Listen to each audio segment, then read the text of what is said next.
Hello, Genesis Dad here, and today we're going to be talking about always wanting better. Now, this could be good, but it can also be bad. And in my case scenario, it was bad and it's good. My life has been changed over the course of time based off of the people I was with, the children that I have, the locations or work.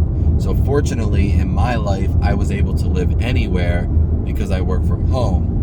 However, I did my best to be close to your grandparents, Grandma Mimi and Papa Arlen, so you can be near them and to be close to your Auntie Tara. But in life, I've always wanted better. I wanted a bigger house. I wanted nicer cars. I always wanted the newest things that were out.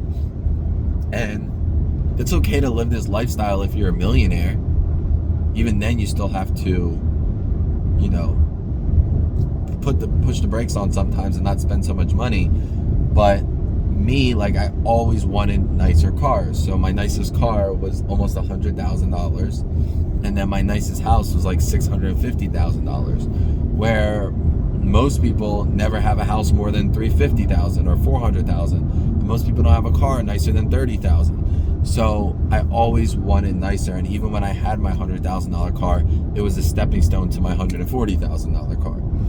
So, and with my houses, I had houses that were nice that I wasn't paying that much money for, and I wanted something nicer and I wanted something bigger, and then I went bigger and then I couldn't afford it, and then I had to go backwards. So sometimes you have to fall to get back up in life, and sometimes you get stuff you can't afford and then you're gonna have to get rid of it.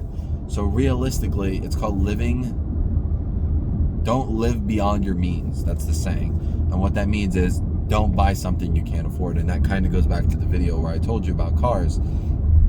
So that being said, in life, and I was telling you in another video, I was like, you should save up money until you can buy a property with your significant other after you graduate college, after you have a good job, after you've been working there for a few months. So that way you can go together, get married, put a down payment on a house, and buy a house and stay there. Because realistically, I've owned 7 houses. I think it was 7, it might be 8. I'm about to own 8 houses in less than a year. And then I was in a total of 14 houses. It's gonna be 15 since I was a kid. Most people don't have 4 houses their entire life, let alone 14 houses. So that being said, when you do decide to purchase a house, make sure it's where you want it to be. Make sure it's a house that you're gonna like, that you can grow into with your family. And if you say to yourself, hey, look, after I have kids and they're older and we need a bigger house, as long as I'm making more money, you can get it.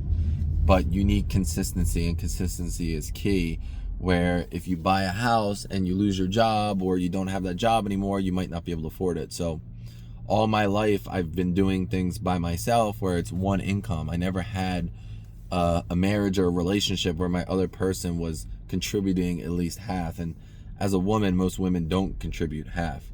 So in your relationship, the man will probably contribute most. I'm not saying that's how it has to be. That's just how it is sometimes. So don't have big eyes either. Always just get what you really, really need if you need it, and don't get things that you don't need that can be wasteful. Because realistically, when you buy something, you try and sell it like an item, it's not worth the same. Let's just say an iPad.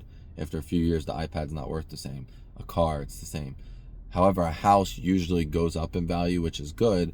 But when you do buy houses, there's a lot of things involved. There's closing costs, there's realtor fees, there's taxes involved. When you sell a house, it's the realtor fees.